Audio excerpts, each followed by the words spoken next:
Welcome to episode 11. Hey, this is John Lee Dumas of EO Fire, and you're listening to Who Did That Voice, where we take an in-depth look at voiceovers. Are you ready to plan your next vacation getaway? Then I recommend using 3D Travel Company. They are more powerful than pixie dust, more fantastic than flu powder, and they never charge a fee. Whether you're booking a Disney or Universal vacation, a relaxing cruise, or a luxury trip overseas, you'll experience concierge-level service unmatched by any agency. From the moment you submit a complimentary quote request or inquiry on their website at www.3dtravelcompany.com, you'll find out what it means to be pampered by the best in the business. That's 3, the letter D, travelcompany.com. And tell them Trenton sent you. Welcome to Who Did That Voice, the show where we take an in-depth look at voiceover. And now, here's your host, Trenton Larkin. If you're a G.I. Joe fan, then today's special guest is someone you won't want to miss. He's the voice of Duke from G.I. Joe. Duke, are you all right? Yeah, thanks to your sharp shooting, Scarlet. Yo, Joe! Our special guest has also played Lance, the Blue Lion pilot for Voltron. Why don't you use your eyes? I don't think you could hit me if I just sit here in midair. Today's special guest also played part of a dynamic duo, the Wonder Twins. It's the trouble alert. It's time to put our XOR experience to use. Wonder Twin powers, activate! Shape out an eagle! Form of water. Last but not least, he played Quackerjack from Darkwing Duck, the quacky, quirky, evil court jester of villainy and crime. Anon, we seize the stage to hear perform a play to lift your hearts and make them roar. Quackerjack, this dressing up in costumes is getting boring. Now sit back, relax, and enjoy the show.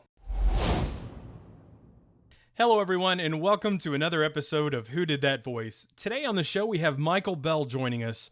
Michael, thank you so much for coming on the show today. Hey, my pleasure, Trenton.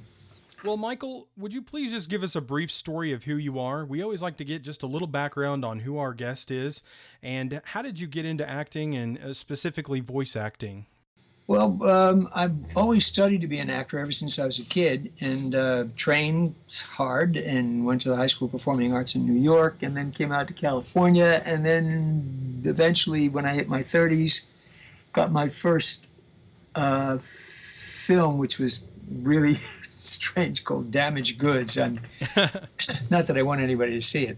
And then started to work quite a bit in television after a period of time, went into the Army, came back, worked some more, and then eventually got into voiceovers because I was on the contract Universal Studios, and I kept getting the same roles over and over again. I thought as an actor I really wanted to go for some variety, but I wasn't going to get cast in any roles that went beyond my ability to look a certain way and to play a certain character. So I eventually asked some friends who were very much involved in VO if that was something I should attempt, and they said, absolutely, you do all these dialects and all these characters, give it a shot, gave it a shot, and the rest is my own personal history. Wow, that's an amazing story, man. I really appreciate you sharing with us. You know, I didn't realize you had served in the military. How long did you actually do that? I was there for 3.5 years. I went for half a year, then re-upped for another for it because I was just not even worth talking about. It was dumb. I thought I'd go overseas and kill the Nazis, and there were no Nazis. We were fighting. We were in Vietnam, and they said they were going to send me over, and I said, okay, I'm ready to fight for my country. Well, that really wasn't what it was all about, and I didn't know anything. But bottom line was they remanded me to Georgia, which is not unlike going overseas. Well, so that rest is history. Absolutely. Well, Michael, thank you so much for your service to the country. We do, I personally have always had a real big spot in my heart for servicemen and women, and what they do for our country is, unbelievably amazing, sacrificing their lives. So I feel the same way, which is why it's so much fun to have done G.I. Joe, because I meet so many servicemen and servicewomen that say, "Oh my God, you when I do the conventions, you one of the reasons I went," and blah blah. It's really is interesting. Yes, I have great respect for our servicemen and women. Absolutely. Well, Michael, you kind of touched on it just briefly. You were in G.I. Joe and you played Duke along with countless other characters. What was that experience for you, getting to play with all those other actors at that time frame, and working with Wally Burr, directing that show?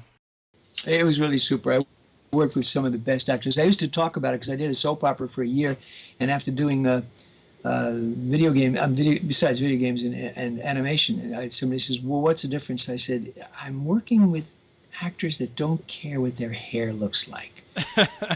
And they don't care what they look like at the last moment. They're willing to rehearse, and they work with you, and they're good, and they know their craft. And I defy most of those on-camera actors, at least at the time I was doing this, to do this work. I don't think they were capable of it. They were just, from my point of view, majority of them were only interested in physically how they looked. I know for a fact, having done the soap opera for a year, how hard it was to get anybody to work with me. So when I finally got G.I. Joe, it was so much fun. And Transformers and all the animated shows, because I was working with some really, really super professionals. Absolutely, Michael. So when you had done G.I. Joe, you had already served in the military at that point, correct? Yes, I did. So in that regards, when you were playing that militaristic character or different characters from that show, did it kind of help you have a better perspective of how those characters should be portrayed and acted? I don't think so. I think much of that probably came from whatever inner source I had, the writing, which was kind of fun, the aggressive actions, etc., that take place, the screaming, the yelling, etc. I did some of that in boot camp, basic training, I think, with traces going over my head and climbing in the mud. But other than that, I can't think of much. I was no action hero particularly. Listen, I served in Georgia at Fort Gordon. I mean, the only thing heroic about it was fighting the mosquitoes during the summer and the cold winters. Other than that, I mean, I had it pretty cushy, like most of us did, that didn't wind up going overseas. Absolutely, Michael. Well, I know you also got to work on Voltron back in 1984, and you played both Sven and Lance, who piloted the Blue Lion, and that show has always been one that really I find very fascinating from when I was younger. What was it like working on that show, Voltron? Voltron was fun because we didn't get a chance to ADR, which is additional dialogue replacement, or any kind of dubbing. We had to do it by timing. The producer and director knew exactly what he wanted, Douglas Kofod, and he said, "Okay, Mike, you got this line, and it's going to take you 2.3 seconds." And I went, "Okay." Then I would do it, and he go, "That was 2.28. You need to do 2.3, and okay, fine." So we pretty much acted according to the timing of it, and I worked, of course, with some really wonderful actors. And one of the few things that had happened was that because I love to play and cut up and joke and fool around, and I had a couple of, Peter Cullen was a real wonderful foil for me. He would just break up. They finally said, "You can't work with Peter." So they made me work by myself after that. And that was just because you guys had such a good time? Because I was making everybody laugh, and it's hard for me to take a lot of stuff seriously unless it's really serious material. And of course the Voltron stuff was a lot of action, a lot of energy, and of course it was Japanese originally, and we eventually kind of got a feeling that he ran a little bit of the film just for us to look at. Although we couldn't dub it, we couldn't ADR to it, we just had to get a feeling what was going on. it was not like American animation at all. There's a lot of naked people in there and a lot of kids getting trampled. And they asked me at the time, BJ and myself had the lightest voices. So BJ could do a certain amount of women. So you were only allowed to do a certain amount of roles. You could only do 3 characters. So we had our leads, and then maybe if my leads had 2 leads in the show, then I could do a 3rd voice. And generally, it was a little girl that was getting crushed by a monster. Oh, goodness gracious! Yeah. Yeah, and I heard it back years ago. I think not even maybe a year ago. I was watching one of the cables, and they said Voltron. I went, oh, okay, great. That'd be fun to see what I did then. And hearing myself do this little girl's voice was marginally embarrassing. Well, I could imagine that might be that way, come across a little embarrassing for you, but that makes sense. Especially with my daughter sitting next to me. Saying, was that you, Dad? I went, yeah. She goes, oh boy. I said, yeah. It put you through college, so shut up. And I recently did a Voltron, the new Voltron. That's awesome. What role did you get to play in that? I'm not at liberty to say because the show obviously hasn't been animated yet. Oh, but, a brand new one. Okay. Yeah, the brand new one. And, oh, wow. Brought me in to do a guest spot, so I got to meet the young fellow who's playing Lance. Oh, that must have been really special. So we did a selfie, which I'll probably release eventually, both of us. He and I just looking into camera going, well, this is so interesting, so many years later. What is that, 45 years later or something? Yeah, roughly, yeah. Yeah. That's very fascinating. I didn't realize that is it the new one that's coming out on Netflix, or is it one that's newer than even that? I don't know. I think it's the new one coming out on Netflix. Okay. And somebody else, there's a lovely actor who's from, I think, Australia, who's playing Corin, which is another character I played. Okay. So between Sven and Lance and Corin, I managed to capture 3 characters on that show. Wow. They had asked me to appear at certain events and stuff, but I just didn't have the time. I was so busy working. So. Absolutely, I understand. When you stay busy as an actor, it's definitely a good thing, though. Make sure that you're keeping that cash flow coming in and finances in for you to make your life the best you can. So. Well, speaking of Peter Cullen, Michael, I know you also got to work on Transformers as, several characters on that show, especially Prowl. And you played Scrapper and Sideswipe and Swoop, who was one of the Dinobots, which I love the Dinobots. And what was it like working with that cast of people? Were they some of the same people, or were they different? Did you and Peter Cullen get to work together on that show as well, or? Yeah, that we did. Pete, Frank Welker, we all worked together in one giant room, and Wally Burr the other end of on the other side of the glass, and giving us direction. Yeah, we most of us all knew each other, and that was during we worked for 8 hours straight. It was an 8-hour period, and it was not a huge room. It was a fairly small room. So eventually you'd see people lying on the floor, and Wally's saying, okay, where are you? Oh, wait a minute, just jump up and get to the mic. Okay, I'm sorry, I was dozing off or whatever. It was really kind of fun, and then it was warm in there, and at one point I said, Wally, I'm growing mushrooms on my chest. Can we take a break here? Can I get outside where there's some air? So, it was interesting. And we did, 80 of them or something, I think, something like that. Yeah, quite a few, definitely. And you played a lot of characters. You got to really kind of diversify yourself in those roles, which was really awesome to see. Yeah, it was fun. I mean, he would just throw a role at you and say, okay, Mike, what have you got today, Mike? I said, well, I got Prowl and Swoop. Okay, you got a 3rd one available? I say, okay, I want you to do this guy. Okay, and sometimes that character would follow through. In the series, or sometimes it would just be an ancillary character just for that particular episode. It all depended, but you did it. Just jumped into it, and you say, okay, wait a minute, I got these characters.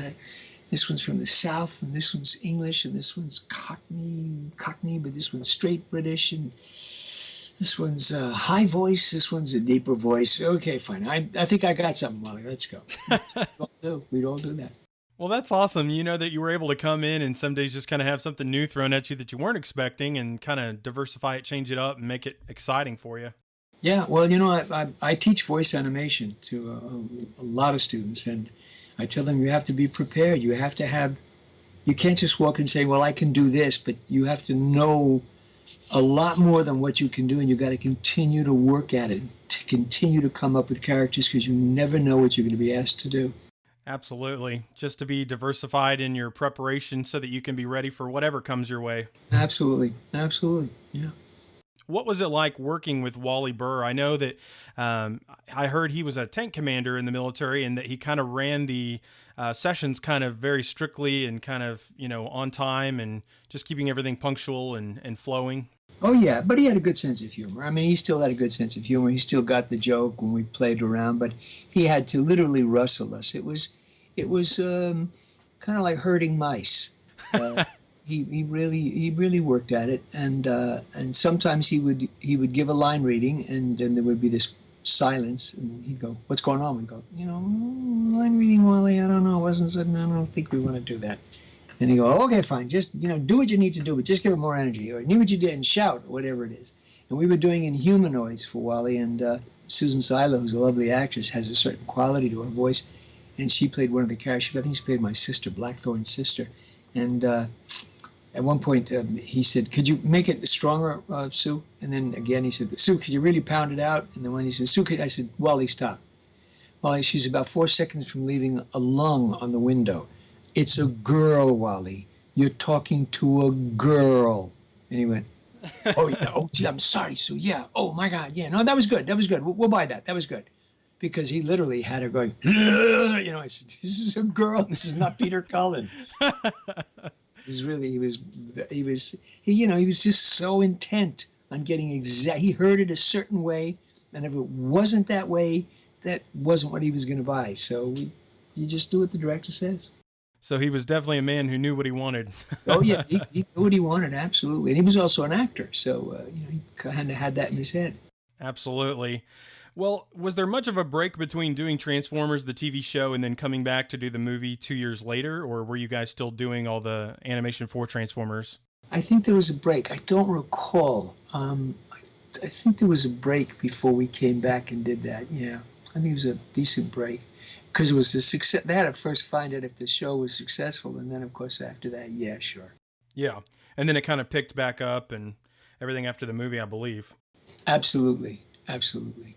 Well, you've played some amazing roles from some of the Generation 1 shows, but I know you also got to be a part of the Smurfs, I believe, when it first came out, and you've played several different characters on that. What was it like playing with all of those characters as a Smurf?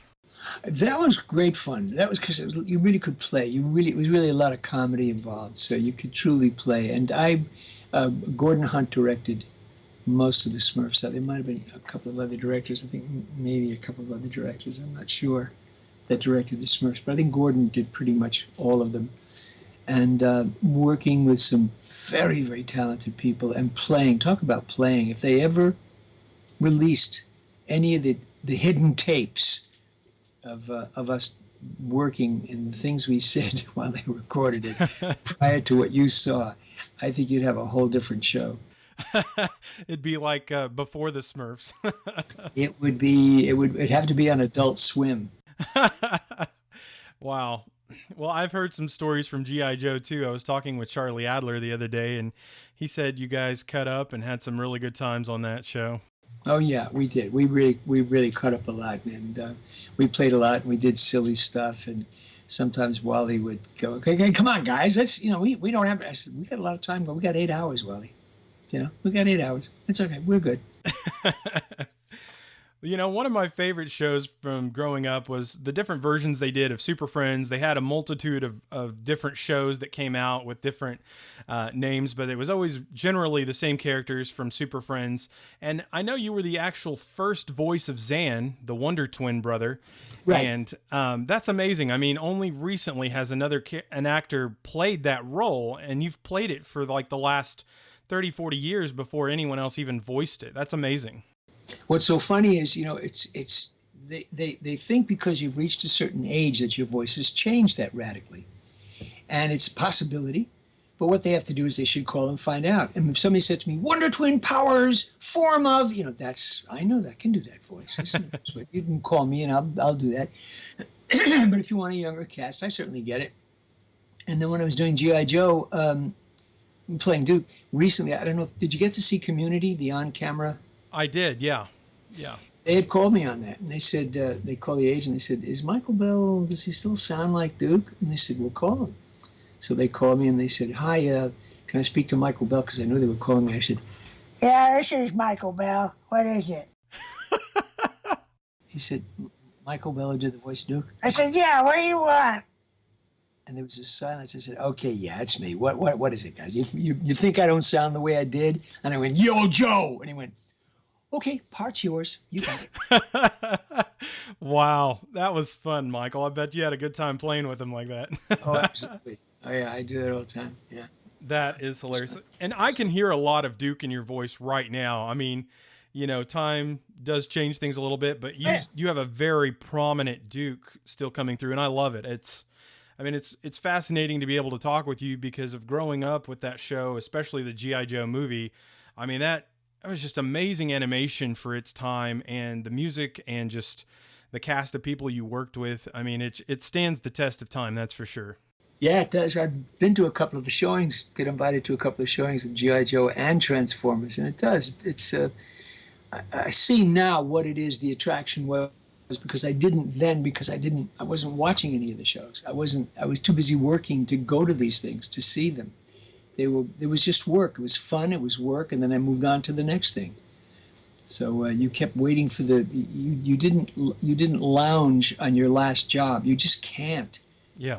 That business. You got to move ahead. If you're an on-camera actor, you only have a certain amount of shows you can do, and if you're a film actor, you maybe do 4 movies, 5 movies a year, maybe 6 if you're lucky, because it takes a year for the film to come out. So you see whether that's going to propel you into the next film, especially if you're not a very famous person. But when you're doing voiceover, you're jumping from show to show. I mean, I just recently did Rescue Bots, and thankfully got a number of those to do, which was really great before they canceled it. And you just go from show to show. You don't have the time to watch the shows for the most part. You just have to keep staying busy and moving on to the next project. That's exactly the same thing with video games. I'm doing World of Warcraft now, and Hearthstone and Heroes of the Storm, and you just thankfully just do it and then wait for that next one to come along. But that doesn't mean you run out and buy the game and start playing it. That's for everybody else. Yeah, absolutely. You just don't have the time, unfortunately. No, that time I usually nap. Well, when you worked on G.I. Joe, Michael, what was it like working with Chris Latta as Cobra Commander? Well, Chris is one of those people that if you were walking in a dense neighborhood and you needed to know that there was someone that could yell for help, that would be Chris. He had a voice that was so strong and so piercing. He could, short of an opera singer, I imagine that he could make plastic shake. Wow. He had that really high pitch. I think Charlie is able to manage some of it. I'm not sure he achieves it all the way, but he has that sound, that screechy, creepy sound. And Chris was a stand-up comic, so during the evenings he would do stand-up at the clubs. I did not know that he did the stand-up comedy, but I did know he played both Starscream and Cobra Commander, and those voices were just super iconic from that era. So he was, and he was a very aggressive performer. He really worked hard performing, and to the point where he would sweat profusely. And we all do to some degree, but he really sweat. So I made it my business not to stand next to him, because when he turned around, you usually got drenched. Wow. Well, at least everybody's putting in their best when they're sweating doing voiceover. You sure do. I mean, you really, people think, oh, well, it's just a voice. Nah, it's very physical, very physical. Well, thank you for sharing that with us, Michael. That's definitely an aspect I had never heard of before. Well, Michael, I know you got to be on the show Darkwing Duck, which is another favorite of mine, and I know a lot of people love that show, and you got to play Quacker Jack, the jester. And what was it like working with Jim Cummings and Katie Lee and that gang of people there? Well, I know Katie well, I know Jim well, what happens is you thankfully, Jenny McSwain, who's a lovely director of animation, lets you play. And that's really helpful. And she'd say, pick something for Quacker Jack, and I would work on something, and then I forgot who played. There was another character in there who chose a voice, and this other actor chose a Kirk Douglas type of voice, which was over here. And that was what I was going to do for Crackerjack. I thought, oh, great, took that one. So where do I go? And I thought, oh, I just, okay, I'll pick someone from the early movies, and chose that. And that was great fun. And Jim's consummate performer, and Katie, and all these people, they're so good. You're so comfortable because you don't worry that they're not fulfilling. They know their stuff, and that's really always a pleasure. Absolutely, Michael. Well, Katie was actually my very first guest on the show, and she is a sweetheart. So she's lovely. I'm going to be seeing her this weekend in Long Beach. We're going to the Long Beach Comic-Con. Oh, wonderful. Tell her hey for me. Absolutely, will do. Along with all of the different roles that we've discussed so far, you've played a lot of iconic roles such as Lex Luthor, the Riddler, Dr. Octopus, Ezekiel Rage, who was from The Real Adventures of Johnny Quest. And then you've also played some good guys, Cyclops from X-Men, Gleek the Monkey, which was part of the Wonder Twins crew. And then, of course, we talked about Zan a little bit. And just naming a few of those characters, do you prefer playing the villains or the heroes when it comes to playing a role? Well, the thing about villains is villains are guest spots as a rule. Often guest spots. They're not in every single show. The hero's in every single show. So from a financial standpoint, the hero is great because the hero you're going to see you're going to be working every single show. Yeah. But the villain is probably more fun to play, I would suspect. You really get to eat the scenery. Or if you have a director that says, okay, that's a little bit over the top, bring it back, a little too operatic, that's fine too. But I think probably most of us, I think you ask any actor, most of them would prefer to play villains. What kind of advice would you give to somebody who's looking at maybe pursuing a voiceover career? Well, I say study acting. You really should study. You really should know your craft, because it's not just your voice. Your voice is just, we all have voices. If you've got yourself a really what you consider a great voice, it's like having a Stradivarius, and if you keep it in the closet, no one's listening. No one's going to hear it. If you don't know how to play it, what good is that? There's no value to it.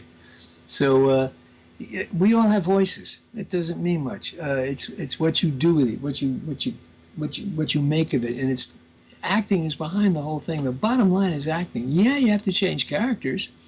Yeah, you got to come up with a character. I tell people to listen, plagiarize, don't shade your eyes. That's why God made your eyes, so plagiarize. If you do something you like, go ahead and do it.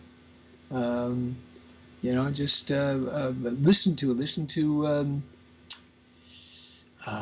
Jerry Springer. There's some wonderful characters in Jerry Springer. There's some great characters on KCRW. There's some not as many movie characters today as there were, but on the Turner Channel, yeah, there's some wonderful character actors that we used. I'd used Eugene Paulette for the voice of Grouchy. Oh, okay. Did you do Grouchy? I said, okay, now what would Grouchy sound like? I thought of Eugene Paulette, who was just this wonderful, short, rotund actor that he was under contract to the studios. And he had a voice like this. You'll never marry my daughter, so get out. And I thought, okay, that's what I'm going to use. I'll do that. Wound up getting it. And then for Lazy, I was raised in Brooklyn, and one of the girls in Brooklyn married a guy who sounded like this. This is what he sounded like. And when I go back to Brooklyn to visit them, she'd say, she'd call him in. She says, Stanley, Mike's here. You go, oh, hello, Mike. How you doing? Good to see you. I said, Ann, I'm going to go take a rest right now because I'm really... And I said, okay, I'm going to use him for Lazy. Wow. So use what's around you, your aunt, I think I did something, I forgot the name of it, something, I can't think of the character's name. But the character was a ranger. And the way the drawing was, he was so finicky, and such a finicky character, so I used my Aunt Pauline, who talked like this. So I said, so what are you doing over here? You don't belong over here. Get out of the park. And they bought it. Wow. That's amazing that you're able to just take those things from life and help those to create the characters that you're seeking a voice for. So that's pretty much what we all do. We all pretty much do that, unless it's us, unless it's our voice, unless, it's Duke or the character from Speed Buggy or whatever it is, which is just your nice vanilla character. But for the most part, you have to you really have to invest. You got to invest in dialects, and you should really know your craft. I teach now, as I told you. In fact, if anybody's interested, they go to michaelbellvoices.com. They can see and hit on classes. They'll get an idea of what I've done in teaching. And I've put together a video, a DVD and a video that they can either download or buy. It's not expensive at all. And it's a class. It watches me teach a class and what the students do and what's wrong and how to amend it and how to work with it and how to train your voice. To me, it's a great learning tool.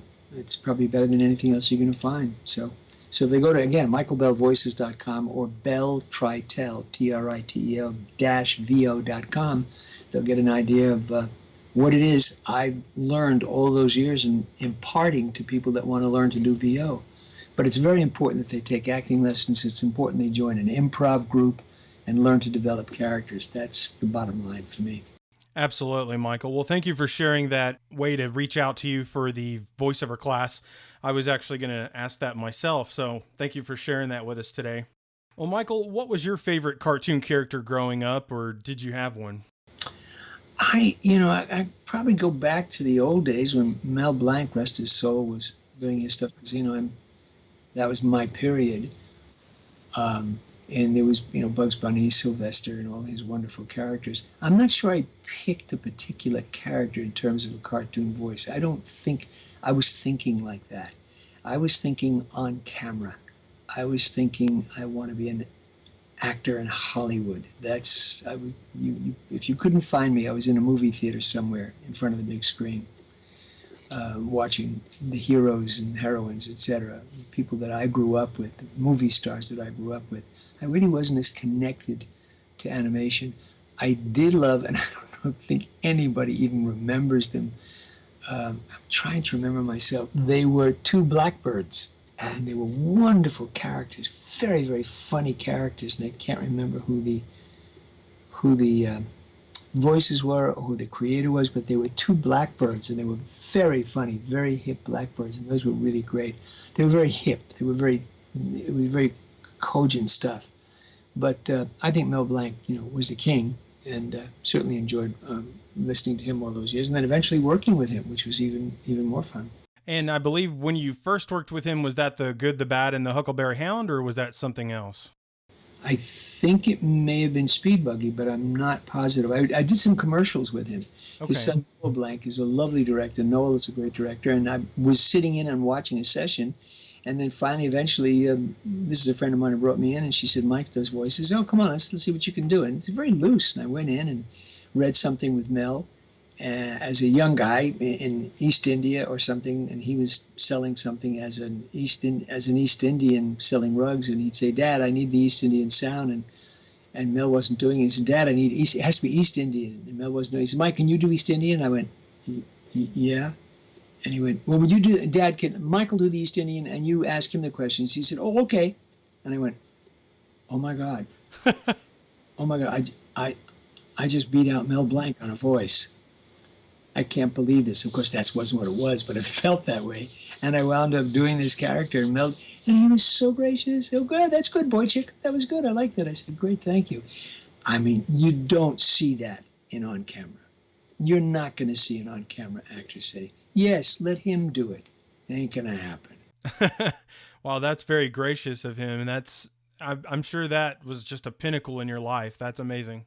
It was sensational. Of course, then we did Speed Buggy together, which was just another story entirely. But when and I guessed it, I think, on Captain Caveman and stuff like that. He was really something. He was really, and he was a wonderful actor. Above all, to make my point, he was a wonderful actor. Beyond the voices, he was a wonderful actor. Absolutely, Michael. Well, thank you for sharing that story with us about Mel, because he's definitely someone I look up to, but, the only way I get to know him is through people who've had those experiences, so I really do appreciate you sharing about your experiences with him. And he's never won an Academy Award. Wow, really? I have pushed, I'm a member of the Screen Actors Guild Board, and I've pushed, and I've given him an award. I know it's long past the time, but give him an award. And I contacted Noel, and I've told Noel, and he said, thank you, Mike. And I said, and I just can't get the board to move in that direction. I said, the man he's an institution. He created the business, literally, and he's never won post-mortem an Academy Award, ever. Wow. I definitely think he deserves it. I really do. Absolutely. Absolutely. Well, I have one final question for you today, Michael, and it is, what is the legacy that you want to leave behind? Oh, my God. You mean in terms of VO? Jeez, I don't know. That's way too lofty for me. I think it's already done. I think whatever it is I've done, whatever has already been recorded, I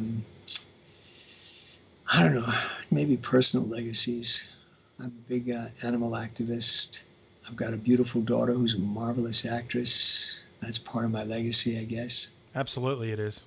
I can't think of much of anything else. I'd like people to think that I was a pain in the ass, but a good one.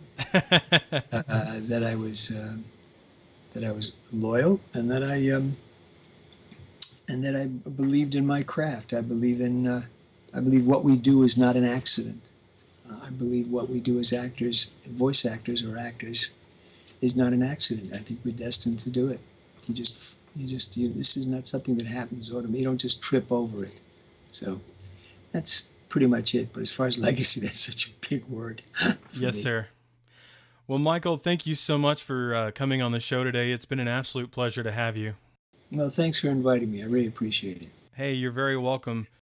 Let everybody know, listen, guys, I'm going to be in Palm Beach September 24th, 25th, and 26th for the Palm Beach, Florida Con. And then we'll be in Australia October 15th and 16th for Australia Movie and Comic-Con. And then Chicago TF Con October 21st and 23rd. And then Kamikaze Con October 28th and 30th. And then Rhode Island Comic-Con November 11th, 12th, and 13th. And after that, I'm going to nap. And everybody stay tuned and watch Star Wars Rebels and see if you can find my voice, the new Star Wars Rebels. Oh, most fantastic. Thank you for sharing that with us, Michael. Well, Michael, it has been an absolute pleasure and an honor having you on the show today, sir. Thank you so much for giving us some of your valuable time. Would you please just give us a closeout as Duke from G.I. Joe?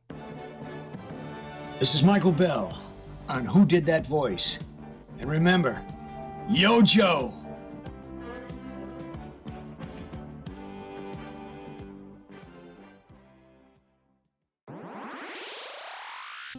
Hey everyone, thanks so much for joining us for this midweek special episode with Michael Bell. I hope you really enjoyed it. If you did, please let me know on our website at www.whodidthatvoice.co and go to the Contact Me page. I'd love to hear from you. Please check out our website for pictures and more of our special guests on the show. Have a great day, and we'll see you this Friday. Well, everyone, that's all the time we have for this episode. Join us this Friday for Johnny Heller, the audiobook narrator who's done over 600 books. You won't want to miss this interview.